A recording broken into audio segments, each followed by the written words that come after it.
It's Dame time again in Portland, where Damian Lillard and the Trailblazers have rekindled their relationship. It's a feel-good story for all involved, unless you're in Milwaukee.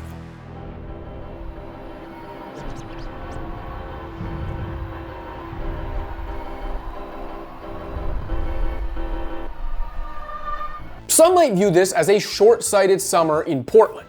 Just weeks before signing an injured and aging franchise icon in Lillard, the team traded Anthony Simons and multiple second-round picks for 35-year-old Jrue Holiday. The Blazers might have put too much stock in a second-half turnaround to conclude last season, and rushing a rebuild usually backfires. But the Lillard portion of this equation is relatively low risk. Lillard won't contribute in 2025-26, but that's fine given Portland's current situation. A first-round pick still owed to Chicago is lottery protected, meaning the Blazers aren't under any external pressure to compete for a playoff spot in the tough West. If the Blazers build on an encouraging end to last season and find themselves in postseason contention, great. If they don't, the 2026 draft features a number of potential franchise changers. Even if Lillard's a shell of himself by the time he returns in 2026 and ends up picking up his 2027-28 player option, his mid-level type contract shouldn't be too heavy of a weight. In the meantime, Lillard can help mentor Portland's improving youngsters while keeping a passionate fan base happy.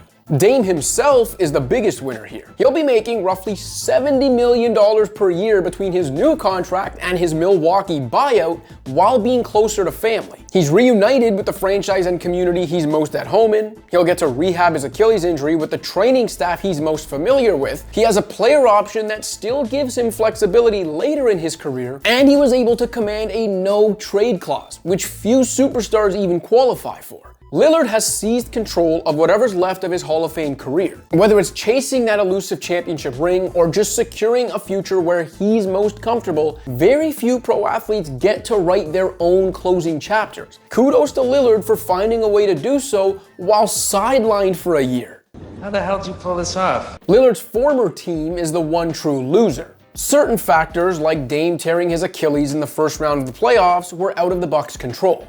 And trading for Lillard in 2023 looked like a no-brainer, especially since it secured another Giannis extension at the time. But man, has that move ever blown up in Milwaukee's face. Holiday, who the Bucks traded for Lillard, helped the conference rival Celtics win the 2024 championship after being rerouted from Portland. Grayson Allen, also included in the three-team deal, led the league in three-point shooting his first year in Phoenix. Meanwhile, the 3 first-rounders Milwaukee surrendered are still years away from conveying, all while Giannis' long-term future in Milwaukee remains in question. Not to mention, in another admirable yet reckless attempt to appease the Greek freak, the Bucks stretched and waived the remainder of Lillard's contract so they could sign Miles Turner. So essentially, Milwaukee traded Holiday, Allen, and control of 3 first-rounders for 2 years of Lillard, 0 50-win seasons, 0 playoff series wins, and the right to use $50 million worth of cap space on Turner.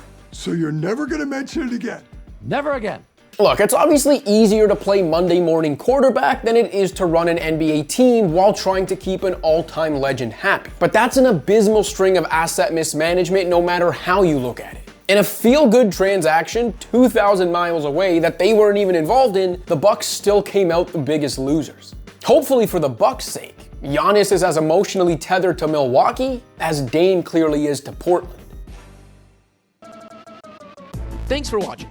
If you liked this video and want to see more content like this, be sure to hit that subscribe button.